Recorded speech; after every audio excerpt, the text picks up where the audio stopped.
Again a very good day to all of you. आज है 7 सितंबर 2022, बुधवार का दिन है। आज का एनालिसिस हम स्टार्ट करते हैं।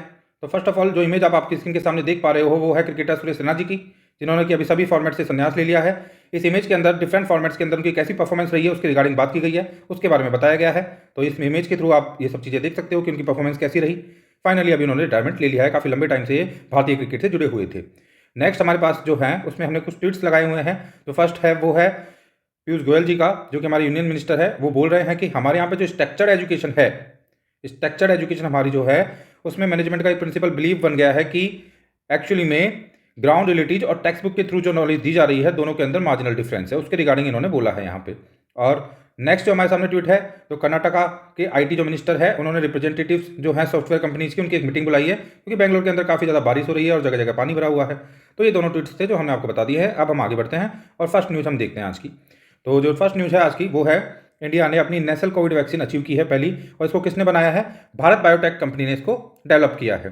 तो इसके रिगार्डिंग हमारे जो हेल्थ मिनिस्टर हैं मनसुख मांडविया जी, वो काफ़ी कुछ बोल रहे हैं। और वो आगे बोलते हैं सीडीएससीओ के द्वारा इसको इमरजेंसी यूटिलाइजेशन के लिए अलाउ किया जाना हमारे कुल मिला के जो पेंडेमिक से फाइट है उसके अंदर हमारी हेल्प करेगा। और बाद में आगे बोलते हैं कि मोदी जी की लीडरशिप के अंदर सबके प्रयास के थ्रू हम साइंस ड्रिवन अप्रोच के साथ काफ़ी कुछ अच्छा करने वाले हैं कंट्री के अंदर, उसके रिगार्डिंग इन्होंने बात की है। तो अब हम आगे बढ़ते हैं, नेक्स्ट न्यूज़ को देखते हैं।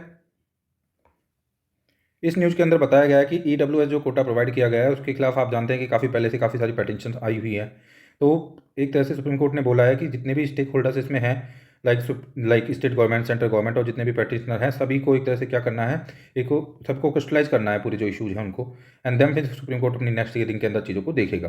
तो उसके रिगार्डिंग ये न्यूज़ है। तो आपको पता है कि 103rd कॉन्स्टिट्यूशन अमेंडमेंट के थ्रू 10% रिजर्वेशन प्रोवाइड किया गया था इकोनॉमिकली वीकर सेक्शन को, और वो 10% रिजर्वेशन जो है उसको चैलेंज किया गया है।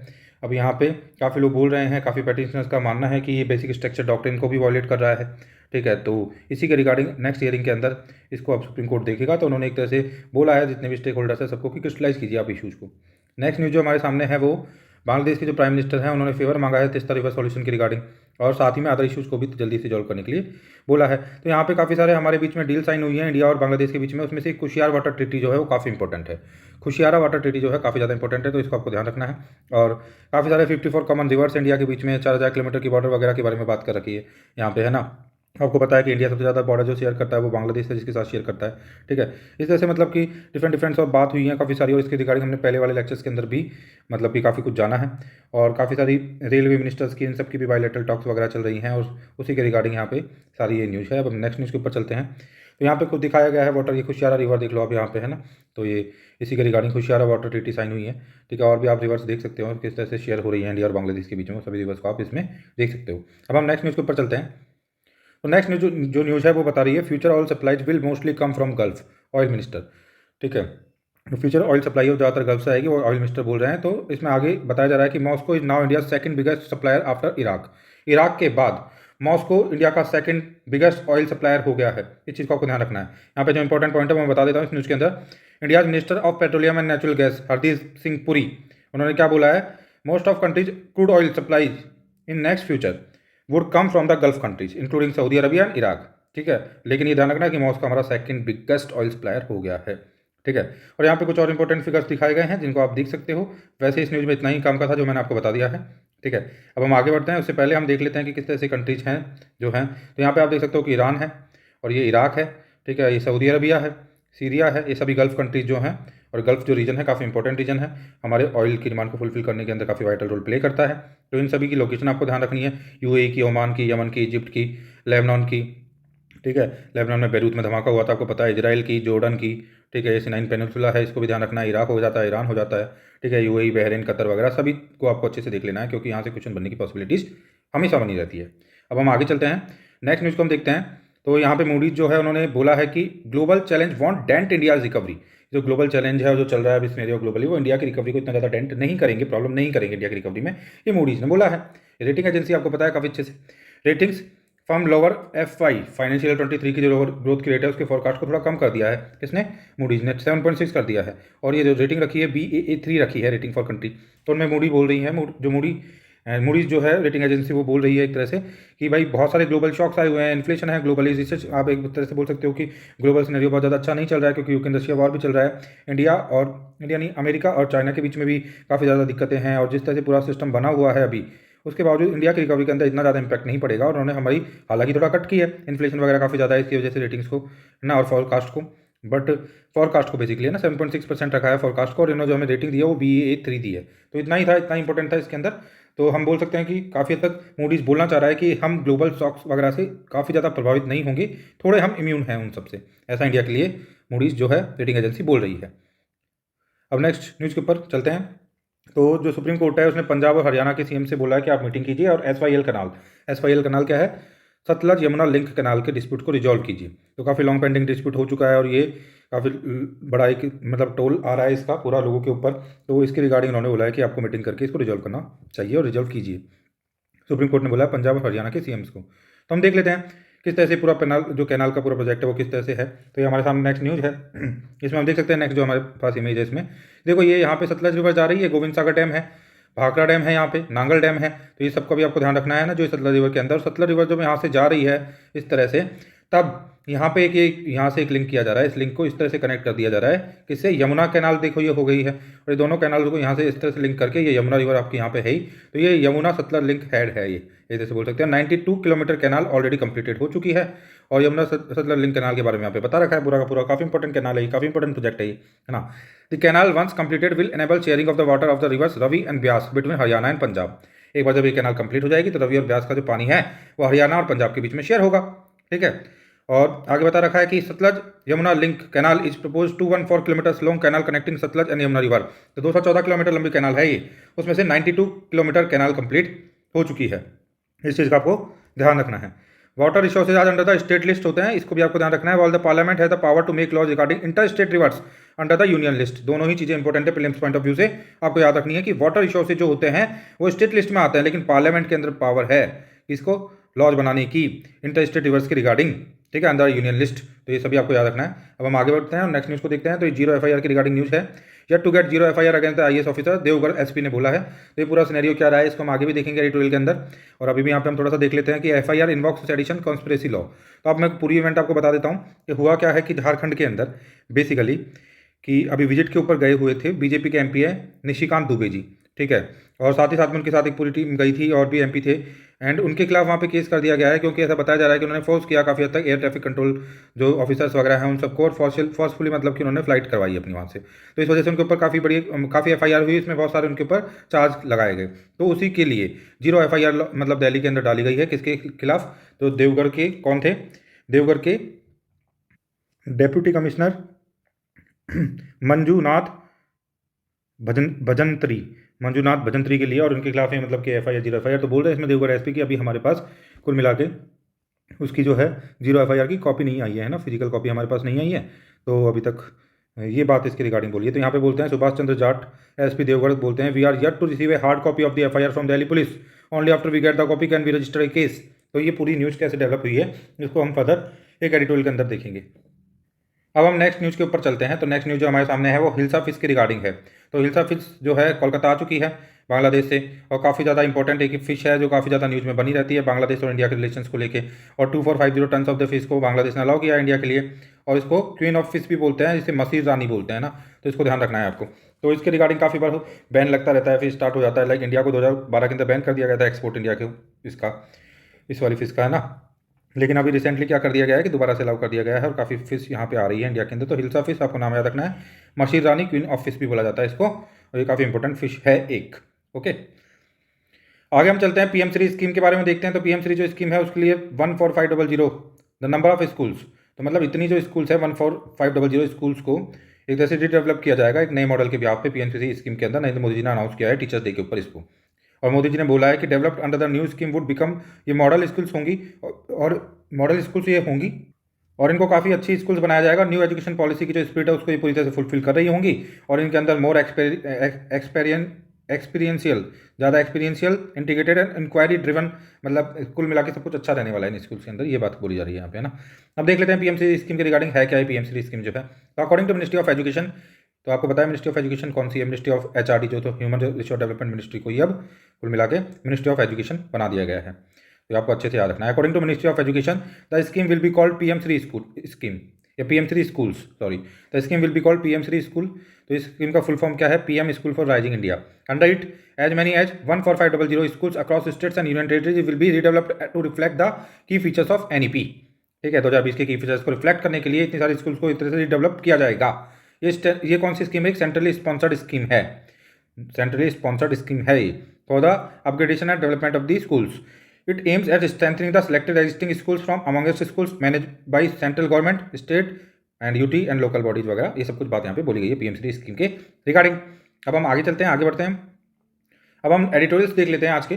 तो फर्स्ट ऑफ ऑल जो हमारे पास एडिटोरियल है वो है नो कॉम्प्रोमाइज। तो हमने जो अभी न्यूज़ देखी थी झारखंड वाली, उसी के रिगार्डिंग ये एडिटोरियल है। इसमें बोला गया है नो कॉम्प्रोमाइज। तो एयर जो सेफ्टी है उसके साथ कोई कॉम्प्रोमाइज नहीं किया जाएगा। इस एडिटोरियल के अंदर बताया गया है, वो हम देखेंगे क्या बताया गया है। पहले हम देख लेते हैं कि यहाँ पे लाइन क्या है। Air safety is paramount and politicians should not be allowed to pressure ATC officials. तो ATC जो है उनके ऑफिशियल्स को प्रेशराइज नहीं करना चाहिए मिनिस्टर्स को, इसके रिगार्डिंग बात हुई है। तो यहाँ पे पूरी घटना हुई क्या है हम देख लेते हैं। तो एक इंसिडेंट हुई है 31 अगस्त को, जहाँ पे कि BJP के जो 2 MP थे, मेंबर ऑफ पार्लियामेंट थे, एक तो निशिकांत दुबे जी, एक है मनोज तिवारी जी, है ना, और उनके साथ उनका एक पूरा दल था। तो उन्होंने क्या किया है, फोर्सफुली एक तरह से ऑब्टेन किया है टेक ऑफ क्लियरेंस को, ठीक है, ATC से close to sunset from air control traffic से, देवगढ़ का जो झारखंड का जो एयरपोर्ट आता है वहाँ पे, और वहाँ से इन्होंने एक तरह से क्या किया है कि फोर्सफुली ऑब्टेन किया है टेक ऑफ को, जो कि उचित नहीं था। ठीक है, और इन्होंने एक तरह से बोल सकते हैं उनके लिए their flight is case of tail scrapping, है ना, टेल स्क्रैपिंग का केस था जो फ्लाइट थी वो एस्टेब्लिश एयर सेफ्टी नॉर्म्स, है ना। तो यहाँ पे बताया गया बहुत सारी चीज़ें, एंड बाद में बताया गया कि उन्होंने किस तरह से फोर्स किया एक तरह से ऑफिसर्स को ATC के कि उनकी टेक ऑफ हो पाए, और वो किसी जगह से आ रहे थे वापस दिल्ली जा रहे थे, तो उन्होंने फोर्स किया और बाद में वो टेक ऑफ हुआ। तो वो सनसेट के बाद में टेक ऑफ हुआ एक तरह से, तो वो काफ़ी ज़्यादा खतरनाक हो सकता था। ये सब उसमें बताया गया है इस एडिटोरियल के अंदर, और ये रूल्स एंड रेगुलेशंस का ब्रीच है। जो एयर सेफ्टी के रूल्स एंड रेगुलेशंस बने हुए हैं उन सभी का ये ब्रीच है। तो इसकी वजह से कुल मिला के वहाँ पे केस रजिस्टर्ड हो गया। MP के जो पूरा मतलब MP जो थे उनके लोग थे, उनके ऊपर केस रजिस्टर्ड हुआ। तो उन्होंने भी 0 मतलब कि FIR दिल्ली के अंदर लॉन्च की है। तो वहाँ के जो ऑफिसर्स थे उसमें से जो डिप्टी कमिश्नर थे वहाँ के ना, उनके खिलाफ FIR लॉन्च किया। उसके रिगार्डिंग हमने न्यूज़ पहले भी देख ली थी। तो यहाँ पे बताया जा रहा है कि ये सब चीज़ें तो हटाओ, साइड में रखो इन सब चीज़ों को। तो यहाँ पे इंपॉर्टेंट चीज़ ये है कि एयर जो सेफ्टी की सिक्योरिटी है वो बहुत ज़्यादा प्राइम इंपॉर्टेंट चीज़ है, तो उसके ऊपर फोकस करो। और अब एक तरह से पूरा एक मतलब मिनिस्ट्री को आगे आके और ये डिसीजन लेना चाहिए कि एयर सेफ्टी के रूल्स जो हैं किसी के लिए भी वायलेट नहीं किए जाएंगे कभी भी, और पूरी टाइटनिंग के साथ उनको फॉलो किया जाएगा। इस तरीके का कंसर्न्स है कि भाई ये यदि ऐसा रहा तो दिक्कत हो सकती है, कभी कोई दुर्घटना हो सकती है। तो ये कंसर्न्स रेज कर रहे हैं जो एडिटोरियल लिखने वाले हैं वो, और जो राइटर हैं वो। और यहाँ पे कुल मिला के बात ये निकल के आती है फाइनली कि आपको कैसे भी करके एयर जो सेफ्टी है उसको इंश्योर करने की रिक्वायरमेंट है। किसी भी वजह से, किसी भी रीजन से, किसी भी पर्सनैलिटी के लिए, किसी भी MP के लिए, किसी भी मतलब कि VIP के लिए भी इनको ब्रीच नहीं करना है, और बिल्कुल टाइटनिंग के साथ फॉलो करना है। ये डिमांड है एक तरह से एडिटोरियल की कि मिनिस्ट्री आगे आए और पुश करे और बिल्कुल इस चीज़ को क्लियर कर दे, क्रिस्टल क्लियर कर दे कि कभी भी एयर सेफ्टी के साथ किसी भी तरीके का कोई खिलवाड़ नहीं किया जाएगा किसी भी पर्सनैलिटी के लिए। ओके, तो this is all about this editorial. तो आगे बस यही सब कुछ लिखा हुआ है इसके अंदर, और आप यही देखोगे, आप यही पाओगे इसके अंदर, है ना। तो हम आगे बढ़ लेते हैं, आगे नेक्स्ट एडिटोरियल को हम देख लेते हैं। तो जो नेक्स्ट एडिटोरियल हमारे सामने है वो ट्रेल बाई फायर। तो क्या है ट्रेल बाई फायर? तो आपको पता है कि लिज जो ट्रूस हैं वो अभी जो है PM कैंडिडेट बन चुकी हैं कंजर्वेटिव पार्टी की ओर से। तो बताया जा रहा है कि उनके सामने सब चीज़ें काफ़ी आसान नहीं रहने वाली है, काफ़ी चैलेंजिंग रहने वाला है, क्योंकि जिस सिचुएशन के अंदर UK अभी है और जिस तरीके की सिचुएशन को UK फेस कर रहा है, काफ़ी क्रिटिकल सिचुएशन है, और UK की कंडीशन बहुत ज़्यादा अच्छी नहीं है। ऐसी बहुत सारी जो डिफिकल्टीज़ के सामने टाइम पे यदि PM बन रही हैं वो, तो उनके सामने बहुत सारे चैलेंज रहेंगे। इंटरनल चैलेंज तो मतलब एक्सटर्नल चैलेंज तो है, इंटरनल चैलेंज भी होंगे अंदर की पार्टी से भी, क्योंकि जिनको मैंडेट मिला है उतना फुल फ्लैज मैंडेट नहीं मिला है, वो काफ़ी बहुत ज़्यादा ह्यूज मार्जिन से उनको सेलेक्ट नहीं किया गया है, नैरो ही मार्जिन है। ठीक है, तो इस वजह से बताया जा रहा है कि काफ़ी सारे चैलेंज वो फेस कर सकती हैं। यहाँ पे बताया जा रहा है कि कंजर्वेटिव पार्टी ने लिज जो ट्रूस है उसको अपना प्राइम मिनिस्टरियल कैंडिडेट बना दिया है, वो प्राइम मिनिस्टर बनेंगी, तो वो थ्रोन के ऊपर एक तरह से मतलब वो सीट के ऊपर आएंगी, तो काफ़ी सारी डिफिकल्टीज को फेस करेंगी। तो पहली बात तो इकोनॉमिकल पॉलिटिकल ये सारी डिफिकल्टीज तो है ही। अभी यूक्रेनियन वॉर चल रहा है, तो इससे एनर्जी क्राइसिस भी UK के अंदर फेस हो रहा है, क्योंकि रसिया से एनर्जी आती थी वो भी काफ़ी हद तक रुक जाएगी अब। तो ये सभी प्रॉब्लम तो फेस होंगी, तो इन सब चीज़ों को तो हैंडल करना ही, इंटरनल रिफ्ट भी फेस करना पड़ सकता है। तो उसके ये बताया गया है कि उनको बहुत ज़्यादा वोट नहीं मिले हैं, जो इनको सपोर्ट मिला है less than 50% of the conservative party members का मिला है। तो ऐसी कंडीशन में जब ये बाद में बिल्स लेके आएंगी, लेजिस्लेशंस लेके आएंगी, तो वहाँ पे भी इनको कन्फ्रंटेशन फेस करने को मिल सकता है इंटर मतलब पार्टी के अंदर से भी। तो ये सभी चीज़ें इसमें बताई गई हैं। और बस यही बताया गया। तो उनके सामने काफ़ी सारे चैलेंज है, उन चैलेंज को उनको हैंडल करना पड़ेगा और मतलब कि काफ़ी हद तक कॉन्फिडेंस गेन करना पड़ेगा एंड देन फिर हॉलिस्टिकली काम करना पड़ेगा, तभी जाके वो ब्रिटेन को एक अच्छे मतलब उनको एक अच्छे प्राइम मिनिस्टर के तौर पे वो उभर के आ पाएंगी तभी जाके। तो वो 3rd नंबर की लाइक वुमेन प्राइम मिनिस्टर रहने वाली है एंड 56 नंबर की वो ओवरऑल ब्रिटेन की प्राइम मिनिस्टर रहने वाली हैं। तो this is all about like this editorial. ठीक है, अब हम आगे बढ़ते हैं और नेक्स्ट जो एडिटोरियल उसको देखते हैं। काफ़ी इंपॉर्टेंट एडिटोरियल है, मेन्स पॉइंट ऑफ व्यू से भी, प्रीलिम्स पॉइंट ऑफ व्यू से भी आपके थॉट्स को आपको काफ़ी सारे पॉइंट्स देगा कि किस तरह से वल्नरेबल है फीमेल्स इंडियन सोसाइटी के अंदर और किस तरह से उनकी जो बहुत ज़्यादा एनर्जी है वो एक तरह से वेस्ट हो जाती है छोटे मोटे कामों के अंदर, घरेलू कामों के अंदर, और किस तरह से क्वासी पब्लिक गुड्स को मतलब कि उनके लिए जो इंफ्रास्ट्रक्चर है प्रोवाइड करके क्वासी पब्लिक गुड्स प्रोवाइड करके बहुत सारा टाइम जो है फीमेल्स का बचाया जा सकता है, उसको सही डायरेक्शन में यूटिलाइज किया जा सकता है। ये सभी प्रॉब्लम्स और उनके सॉल्यूशंस रिगार्डिंग यहाँ पे बात की गई है, the burden that women bear के अंदर, इस एडिटोरियल के अंदर। तो systematically investment in quasi public goods is essential to reduce domestic treasury. तो डोमेस्टिक ट्रेजरी जो है उसको खत्म करने के लिए बहुत ज़्यादा जरूरी है कि सिस्टमेटिकली इन्वेस्टमेंट हो क्वासी पब्लिक गुड्स के अंदर। ठीक है, तो उसी के रिगार्डिंग हम देखते हैं आगे क्या लिखा हुआ है पूरे एडिटोरियल के अंदर। तो इसमें एक तरह से बताया हुआ है कि एक मतलब कैरेक्टर इन्होंने ले लिया फीमेल कैरेक्टर और फिर बताते हैं उसको कि वो किस तरह से अपना टाइम जो उनका स्पेंड करती हैं दिन भर में, वो कहाँ कहाँ उनको जाना होता है, क्या क्या काम करना होता है, किस तरह से कुएं से पानी लाना होता है, फैचिंग करनी होती है, घर को संभालना होता है, उसके बाद घर का खाना पकाना होता है, बच्चों को पालना होता है। तो पूरा दिन उनका एक तरह से हम बोल सकते हैं कि इन्हीं सभी कामों के अंदर निकल जाता है। उसका काफ़ी बड़ा टोल आता है। आपको केवल पानी लेने के लिए इतना दूर जाना पड़ रहा है, पानी लेके आना पड़ रहा है, उसमें आपके 3-4 घंटे वेस्ट हो जा रहे हैं। तो आप सोचो कि ये अच्छी बात तो नहीं है। यदि इसी एनर्जी को, यदि इसी चीज़ को यदि सही डायरेक्शन में डाला हो गया होता, सही डायरेक्शन में गया तो काफ़ी ज़्यादा इंडिया की जीडीपी बढ़ सकती थी, क्योंकि फीमेल्स का बहुत ही बड़ा एक सेक्शन इन सब काम को रेगुलरली अभी भी कर रहा है। तो वहीं पे इन्हीं सब चीज़ों की बात यहाँ पे की गई है। तो यहाँ पे बहुत सारे आंकड़े फिगर्स वो बताते हैं जिनको कि आप एक तरह से यूज ले सकते हो अपने मेंस आंसर राइटिंग के अंदर, और जहाँ पे वुमेन एम्पावरमेंट के रिगार्डिंग कुछ भी टॉपिक आता है तो वहाँ पे भी आप इन पॉइंट्स को साइड करके, इन वल्नरेबिलिटीज़ को साइड करके और डिमांड कर सकते हो या सजेशंस दे सकते हो अपने कि क्या वे फॉरवर्ड होना चाहिए, किस तरह से इन प्रॉब्लम से आगे निकल सकते हैं। तो ये आंकड़े काफ़ी काम के रहने वाले हैं, तो इनको आपको देखना है। तो हम स्टार्ट करते हैं अब। तो बताते हैं कि like NFHS national family health survey 5 में बताया जाता है कि 75% of women across India undertake such time consuming efforts every day to ensure their family have water. तो ये बता रखा है कि पहले किस तरह से दूर जाना पड़ता है, पानी लेके आना पड़ता है, 10 से 12 जो विसल्स ऑफ द वाटर लेके आने पड़ते हैं, काफ़ी टाइम लग जाता है, बार बार जाना पड़ता है। और अभी भी 75% of the women across India इस तरीके के काम को करती हैं, और ये काफ़ी बड़ी एक बात है, काफ़ी बड़ी बात है एक, है ना। अब क्या होता है आगे इसमें देख रहे हैं हम कि बताया गया कि भाई पहले क्या हाल था, अभी क्या हाल है, क्या चेंज है, क्या परिवर्तन है, यदि हम देखें बैक जाके तो उसके बाद आज क्या सुधार हो चुके हैं, क्या परिवर्तन हो चुके हैं, उसके रिगार्डिंग यहाँ पे बात की गई है। तो यहाँ पे बताई गई है बात की पहले क्या होता था कि इसमें एक इंपॉर्टेंट डाटा है, आपको ध्यान रखना है। ये क्या डाटा है, losing four hours to collect water. तो यहाँ पे नेशनल कमीशन फॉर वुमेन की एक रिपोर्ट है जिसमें बताया गया कि 4 घंटे जो महिलाएं हैं ना वो केवल अपना पानी लाने के अंदर वेस्ट कर देती हैं। तब उसी के साथ में बहुत सारा डिफरेंट काइंड ऑफ डिस्क्रिमिनेशन तो देखने को मिलता ही था, अभी भी थोड़ा बहुत देखने को मिलता है, पास्ट में बहुत ज़्यादा था ही। आगे बताया गया कि चलो पास्ट से कुछ तो रिकवरी हुई है, कुछ तो परिवर्तन हुआ है कि जहाँ पे कि पास्ट में जो है फीमेल जो थी उनको अपना फ्यूल मतलब कि ग्रैब करने के लिए भी गाँव में जाना पड़ता था और बहुत ज़्यादा जंगल में जाके कलेक्ट करना पड़ता था फ्यूल को, लकड़ियों को, और फिर उससे वो फूड बनाया करती थी, पकाया करती थी। रेफ्रिजरेटर नहीं होने की वजह से डेली फ्रेश फूड क्रिएट करना ही पड़ता है। तो ये कंडीशंस तो थी। हालांकि एलपीजी, ठीक है, जो सिलेंडर्स प्रोवाइड किए गए हैं उज्ज्वला योजना के अंदर, प्रधानमंत्री उज्ज्वला योजना के अंदर, उससे प्रॉब्लम थोड़ी रिजॉल्व हुई है, बट नॉट हॉलिस्टिकली, क्योंकि रिफिलिंग नहीं हो पा रही है। रिफिलिंग नहीं हो पाने की वजह से अभी भी ये प्रॉब्लम तो बनी हुई है। अभी भी यहाँ पे लिखा हुआ है सी still search for firewoods like 52% of rural Indian जो होता है ना। ये रिपोर्ट है किसकी, council on energy environment and water report 2021। तो अभी भी 52% फीमेल जो हो रही हैं वो घूम रही हैं इसके लिए, फायरवुड के लिए जंगलों में, और सर्च करके फायरवुड को कलेक्ट कर रही हैं। ठीक है, लेकिन नीति आयोग ने भी बोला है आगे, नीति आयोग क्या बोलता है, बट मालती मतलब एक कैरेक्टर है जो उन्होंने लिया हुआ है एडिटोरियल राइटर ने एक तरह से, Malti only gather such fuel once a week और ट्वाइस। बोल रहे हैं कि अभी वो इतनी फ्रिक्वेंसी नहीं है, केवल एक वीक में 1 बार या 2 बार ऐसा किया जा रहा है। Unlike her mother who spend an hour every day each day, मतलब ऐसा नहीं है। नीति आयोग बोल रहा है कि अब तो 1-2 दिन ही जाती हैं फीमेल जो होती हैं वो गैदर करने के लिए, जो कि पहले बहुत ज़्यादा हुआ करता था। यहाँ पे बता रहा है कि रेफ्रिजरेटर तो है नहीं, तो इस वजह से आपको डेली कुक करना पड़ता है, फूड को डेली कुक करना पड़ता है, तो काफ़ी ज़्यादा टाइम आपका कुकिंग में जाता है, फिर बच्चों के पालन पोषण में जाता है, इनको तैयार करने में जाता है, उसके अलावा पानी लेके आने के अंदर जाता है। तो ये सारे जो काम हैं जो कि मतलब कि जिनके अंदर कितनी ज़्यादा एनर्जी देने की रिक्वायरमेंट नहीं है, सारी एनर्जी वहीं चली जा रही है और फीमेल जो है काफ़ी वल्नरेबल हो गई हैं एक तरह से। ठीक है, इसके बाद ये जब इतना ज़्यादा एग्जॉस्ट हो जाती है, इतना ज़्यादा काम करती हैं, बहुत बड़ा तबका फीमेल्स का ये सब कुछ कर रहा है, तो उनके अंदर जो होता है बहुत सारी प्रॉब्लम्स आ जाती हैं, एग्जॉस्ट हो जाती है, उनके अंदर जो बॉडी के अंदर जो मास है, फैट है, वो कम हो जाता है, लोअर इम्यूनिटी हो जाती है, हाई मेंटल स्ट्रेस वगैरह क्रिएट हो जाता है, काफ़ी ज़्यादा दिक्कत हो जाती है। आगे यहाँ पे काफ़ी ज़्यादा इंपॉर्टेंट जो आंकड़ा दिया गया है, क्या बताया गया है उसके अंदर, देखो जो मीन एज है, median years of the schooling for girls is still 4.9। Median age of schooling for girls केवल 4.9 है। है ना, जबकि बच्चों जो कि लड़कों के लिए 7.3 है। तो ये भी अपने आप में देखो कितनी प्रॉब्लम है। मीडियन एज जो है 4.9 है। इस आंकड़े को काफ़ी उपयोग में ले सकते हो आप अपनी आंसर राइटिंग के अंदर। ठीक है, तो यहाँ पे भी टोल आ रहा है फीमेल्स के ऊपर कुल मिला के। आगे और बताया गया कि किस तरह से वुमन जो लेबर फोर्स जो पार्टिसिपेशन है वो बहुत ही बड़ी प्रॉब्लम इंडिया के अंदर बना हुआ है। Labour force participation in female labour force participation India के अंदर बहुत ज़्यादा कम है, बहुत ही ज़्यादा कम है।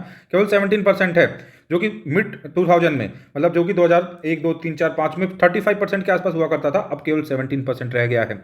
हाँ, इसके पीछे एक रीजन है कि डिमांड साइड प्रॉब्लम्स इंडिया के अंदर है, एम्प्लॉयमेंट मार्केट के अंदर, दैट्स वाई ये हो रहा है। लेकिन 17% ही पार्टिसिपेशन रह जाना, किसका, फीमेल लेबर फोर्स पार्टिसिपेशन केवल 17% रह जाना बहुत ही एक गलत फिगर है। इसको रिजॉल्व करने की जरूरत है, इस इशू को सॉल्व करने की जरूरत है। तो आगे जाके फाइनली यही बोलते हैं कि इतने सारे 75 साल के बाद यदि हम चाहते हैं कि आगे हम मतलब इंडिया को आगे ले जाना चाहते हैं, तो ये बोलते हैं कि आपको कुल मिला के जो वुमेन्स हैं उनकी कंडीशंस को सुधारना होगा। और आपको क्या करना होगा, आपको साथ ही साथ में जो इनके टॉपिक का नाम भी दिया है, क्वासी पब्लिक जो गुड्स हैं, है ना, उनको काफ़ी हद तक आगे स्टार्टिंग में इन्होंने एक लाइन लिखी है कि क्वासी पब्लिक जो गुड्स है उनको आपको इसेंशियल जो गुड्स हैं उनको प्रोवाइड करना होगा, और उसके लिए इंफ्रास्ट्रक्चर क्रिएट करना पड़ेगा। गवर्नमेंट हालांकि कोशिश कर रही है, लाइक हर घर नल से जल काइंड ऑफ स्कीम, ठीक है, एंड उज्ज्वला स्कीम, और ये सभी स्कीम्स के थ्रू इंश्योर करने की कोशिश की जा रही है कि सभी जो इंफ्रास्ट्रक्चर है वो प्रोवाइड किया जाए और काफ़ी हद तक फीमेल्स के ऊपर आने वाले बर्डन को कम किया जाए। लेकिन क्योंकि हमारी कंट्री एक वास्ट कंट्री है और ऐसी कंडीशन के अंदर इसमें टाइम लगता है, तो गवर्नमेंट अपनी तरफ से प्रयासरत है। इसी प्रयासरत जो फिनोमिना है, इसी प्रयासरता को और ज़्यादा आगे लेके जाने की रिक्वायरमेंट है, और ज़्यादा बढ़ाने की रिक्वायरमेंट है, और तेज़ी से आगे लेके जाने की रिक्वायरमेंट है। तो यही सब है इस एडिटोरियल के अंदर। ठीक है, अब हम आगे बढ़ते हैं। तो हमारा एडिटोरियल एनालिसिस खत्म होता है और न्यूज इन नंबर्स को आज हम देख लेते हैं। तो आपको पता है यहाँ पे रेवेन्यू डेफिसिट ग्रांट दिया गया है 7183 करोड़ का। क्या है, 6 instalment of revenue deficit grant release की गई है 14 स्टेट्स को, और finance ministry for the current physical के अंदर ये किया गया है। तो आपको पता है एक्चुअली में कि जब हमारा बजट होता है, बजट के अंदर से जो स्टेट्स का शेयर होता है वो दिया जाता है, फाइनेंस कमीशन डिसाइड करता है। पहले 42% हुआ करता था, 41% कर दिया गया है। तो यहाँ पे जो रेवेन्यू डेफिसिट ग्रांट्स भी प्रोवाइड किए जा रहे हैं, कितने स्टेट्स को प्रोवाइड किए जा रहे हैं वो आपको ध्यान रखना है। ठीक है, तो बाय रिकमेंडेशन, किसी रिकमेंडेशन पे हो रहा है 15 फाइनेंस कमीशन, है ना, ड्यूरिंग 2022 टू 23 इतने सारे जो स्टेट्स हैं इन सभी को क्या दिया जा रहा है, रेवेन्यू डेफिसिट ग्रांट प्रोवाइड किया जा रहा है। This grant is release in 12 equal monthly instalment में रिलीज किया जाएगा। और रिकमेंडेशन किसकी है इसके लिए, 15 फाइनेंस कमीशन की। आपको बताना है कि 15 फाइनेंस कमीशन के जो चेयरमैन है, जो हेड हैं, वो कौन है, और 15 फाइनेंस कमीशन का टाइमिंग कब से कब रहने वाला है और क्या है टाइमिंग, या फिर, है ना, ये आपको बताना है कमेंट बॉक्स के अंदर। नेक्स्ट हम देखते हैं कोल प्रोटेक्शन के रिगार्डिंग। तो 58.33 million tonne India coal production in August, है ना, जो मिसिंग किया है टारगेट को, 67.94 मिलियन टन का टारगेट था वो मिस हो गया है। और कुल मिला के कितना प्रोडक्शन हो पाया है, 58.33 मिलियन टन। और जो लास्ट एंड फाइनल जो हमारे पास न्यूज़ है, न्यूज़ इन नंबर में 1325 number of the people killed in two catastrophic flood in Pakistan. ठीक है, तो काफ़ी ज़्यादा लोग हो गए हैं और काफ़ी ज़्यादा मतलब कंडीशन पाकिस्तान की वल्नरेबल है। ठीक है, और आगे बताया गया है कि माउंटेनियस जो रीजन्स है वहाँ पे तो चीज़ें थोड़ी सुधर रही हैं, लेकिन सिंध जो प्रोविंस है अभी भी बाढ़ की मतलब है, बाढ़ को झेल रहा है, प्रॉब्लम को झेल रहा है बाढ़ वाली को। तो this is all about today's analysis. अब हम आज का प्रीलिम्स बूस्टर सेशन लेते हैं और प्रीलिम्स बूस्टर एसएनटी को हम देखते हैं। प्रीलिम्स बूस्टर एसएनटी में आप सभी लोगों का स्वागत है। यहाँ पे हम देखते हैं आज के जो कंसेप्ट्स रहेंगे उसमें हम देखते हैं टाइप्स ऑफ सैटेलाइट्स को देखते हैं फर्स्ट ऑफ ऑल। तो satellites can be classified by their function since they are launch into space to do a specific job. तो उनके फंक्शंस के बिहाफ पे उनको क्लासिफाइड किया जा सकता है। तो इसी तरह से हम 9 टाइप के क्लासिफिकेशन हम करते हैं, 9 डिफरेंट टाइप्स ऑफ सैटेलाइट्स की हम बात करते हैं। एक है communication satellite, remote sensing satellite, navigation satellite, geocentric orbit type satellite, LEO, MEO, HEO, global positioning system GPS and geostationary satellite GEOs and ground satellites, polar satellites, nano satellites, CubeSats and small sats, different kinds of these are the kinds of the satellites actually, है ना। तो इस तरह से इनको classified किया गया है। अब हम आगे बढ़ते हैं, नेक्स्ट कंसेप्ट को देखते हैं। नेक्स्ट में है हमारा स्पेस टेक्नोलॉजी इन इंडिया की बात करते हैं कि इंडिया के अंदर स्पेस टेक्नोलॉजी कैसी है, कहाँ पे है, किस पोजीशन के अंदर है, कौन लीड कर रहा है इसको, काइंड ऑफ दैट इन्फॉर्मेशन। तो Indian space research organisation ISRO जो है वो nodal research agency of government of India है। ठीक है, यहाँ पे इसको कब फाउंडेड किया गया था, फाउंडेड किया गया था इसको founded on 15 August 1969। Headquarter Bangalore के अंदर है, कर्नाटका में, और manage by department of space. Department of space के द्वारा इसको मैनेज किया जाता है, जो कि डायरेक्टली रिपोर्ट करता है प्राइम मिनिस्टर को। ओके, यहाँ पे आगे देखते हैं types of the launch vehicles by ISRO. तो इसरो के पास कौन कौन से लॉन्च व्हीकल्स हैं उनकी बात कर लेते हैं। लॉन्चर्स और लॉन्च व्हीकल्स क्या होते हैं वो देखते हैं। Are use to carry spacecraft to space, ये यूज टू कैरी किए जाते हैं, इस चीज़ को कैरी करने के अंदर यूज किए जाते हैं ये spacecraft to space. India के पास 2 ऑपरेशनल लॉन्चर्स हैं अभी, एक तो PSLV है एंड एक GSLV है। ठीक है, PSLV की फुल फॉर्म है polar satellite launch vehicle, GSLV की है geosynchronous satellite launch vehicle. ठीक है, अब आगे देखते हैं। In India there are 4 generation of launch vehicles. तो 4 जनरेशन रही है इंडिया के अंदर लॉन्च व्हीकल्स की। जो फर्स्ट जनरेशन थी वो थी satellite launch vehicle normally.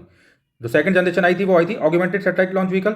Third generation आप जानते हैं पोलर सैटेलाइट लॉन्च व्हीकल है, एंड फोर्थ जनरेशन जो है वो है geosynchronous satellite launch vehicle. ठीक है, GSLV।